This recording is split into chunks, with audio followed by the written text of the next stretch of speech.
नमस्कार मंडळी, आपल्या अविरत या चॅनेलवर तुमचे स्वागत आहे. प्राचीन काळापासून शक्तीच्या उपासनेला खूप महत्त्व दिले गेले आहे. शक्तीची उपासना मानवाला प्रेरणादायी ठरते. आदिशक्तिपीठांचा महाराष्ट्रापुरता विचार केल्यास देवीची 3.5 शक्तिपीठे आहेत. कोल्हापूरची महालक्ष्मी, तुळजापूरची भवानी, माहूरची रेणुका ही 3 पूर्ण, तर वणीची सप्तशृंगी हे अर्धे शक्तिपीठ मानले जाते.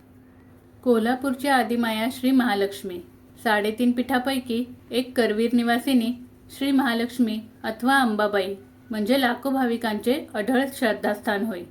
श्री महालक्ष्मी मंदिर व मंदिरातील श्री महालक्ष्मीची मूर्ती याविषयीचा उल्लेख 19 पुराणांपैकी काशीखंड, पद्मपुराण, देवी भागवत, हरिवंश पुराण व स्कंद पुराणातील सह्याद्री खंडाच्या उत्तरार्धात सापडतो.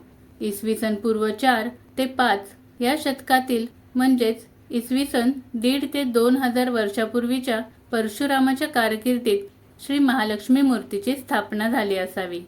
मूर्ती साळुंकीच्या आकाराप्रमाणे असून ती दगडी चबुतऱ्यावर उभी आहे. मूर्तीच्या मागे सिंह उभा आहे. मूर्तीच्या भूमध्यावर पद्मरागिनी असून ती नैसर्गिक आहे. मूर्ती चतुर्भुज असून उजव्या हातात माळुंग आणि डाव्या हातात पानपत्र आहे. मस्तकावर मुकुट असून त्यावर शेषाने छाया धरली आहे. उपलब्ध पुराव्यानुसार इसवी सन 109 मध्ये राजा कर्णदेव कोकणातून कोल्हापुरात आला. त्यावेळी ही मूर्ती एका छोट्या मंदिरात होती. मंदिराचा आसपासचा सर्व भाग अरण्याने व्यापलेला होता. कर्णदेवाने हे जंगल तोडून मंदिर परिसर स्वच्छ केला. सध्याच्या मंदिराचा मुख्य भाग इसवी सन 600 ते 700 या शतकात असल्याचे दाखले मिळतात. परंतु 980 या शिलाहाराने दिलेला ताम्रशासन आणि राष्ट्रकुल राजा पहिला अमोघवर्मा याने इसवी सन 793 मध्ये ठाणे जिल्ह्यात संजाण गावी मिळालेला ताम्रपट हे 2 प्राचीन पुरावे. राजा महामांडलिक रामसिंह देव स्वतःला देवीचा उपासक म्हणवितो. रामसिंहाच्या पूर्वीच्या कोल्हापूरच्या शिलाहाराच्या 5 पिढ्या होऊन गेल्या. त्यातील पहिला पुरुष जतीक हा होय. त्यामुळे 860 ते 880 या काळात शिलाहार लक्ष्मीचे उपासक बनले. 8व्या शतकात भूकंपामुळे हे मंदिर खचले. 9व्या शतकाच्या कालावधीत राजा गंडवादिक्ष याने मंदिराचा विस्तार केला. त्याने महाकालीचे मंदिर बांधले असून 1178 ते 1209 या काळात शिलाहार राजा जयसिंग व राजा सिंघल यांच्या कारकिर्दीत दक्षिण दरवाजा व अतिबलेश्वर मंदिर बांधून गेले. 1218 मध्ये यादव तौलम याने महाद्वार बांधले. या राजाने देवीला जड जवाहीर अर्पण करून द्रव्य दिल्याचा उल्लेख मंदिरातील गारेचा गणपती श्री सिद्धिविनायक मंदिरातील खांबावर आढळतो. श्री महालक्ष्मी मंदिरात एकूण 5 शिखरे आहेत. मंदिराचे बांधकाम हेमाडपंथी आहे. मूळ मंदिराला जोडून गरुड मंडप उभा आहे.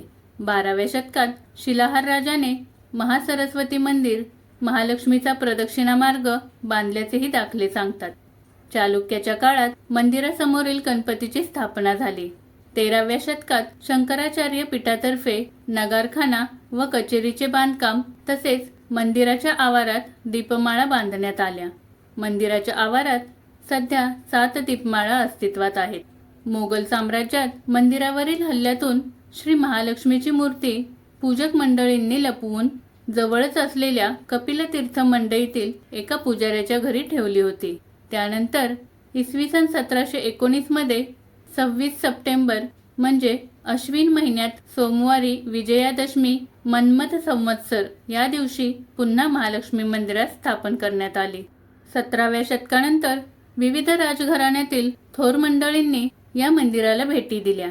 त्यानंतर दिवसेंदिवस महालक्ष्मीचे भक्त वाढतच गेले आणि ही देवी अवघ्या महाराष्ट्राची आद्यदेवता बनली. देवीची मूर्ती रत्नांपासून बनवली आहे.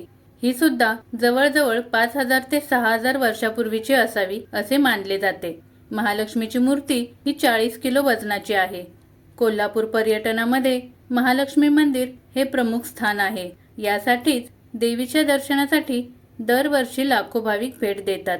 महालक्ष्मी मंदिर आणि ज्योतिबाचे मंदिर यामुळे हे एक प्रसिद्ध तीर्थक्षेत्र म्हणूनही ओळखले जाते. हिंदू धर्मशास्त्रानुसार प्राचीन काळी केशी राक्षसाचा मुलगा कोल्हासूर हा इथे राज्य करीत होता. याने राज्यात अनाचार व सर्वांना त्रस्त करून सोडले होते. म्हणून देवांच्या प्रार्थनेवरून महालक्ष्मीने त्याच्याशी युद्ध केले. हे युद्ध 9 दिवस चालले होते आणि अश्विन शुद्ध पंचमीस महालक्ष्मीने कोल्हासूर या राक्षसाचा वध केला होता. त्यावेळेस कोल्हासूर महालक्ष्मीला शरण गेला आणि त्याने तिच्याकडे आपल्या नगराची कोल्हापूर व करवीर ही नावे आहेत तशीच चालू ठेवावीत असा वर मागितला. त्याप्रमाणे या नगरीला कोल्हापूर व करवीर या नावाने ओळखले जाते. तर मित्रमंडळींनो, आज आपण 3.5 शक्तिपीठापैकी पहिले शक्तिपीठ म्हणजे कोल्हापूरची आदिमाया श्री महालक्ष्मी याबद्दल माहिती पाहिली. तर पुढील व्हिडिओमध्ये आपण दुसऱ्या शक्तिपीठाबद्दल माहिती ऐकूया.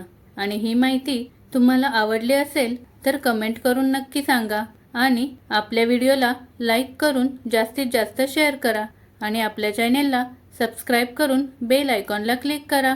धन्यवाद.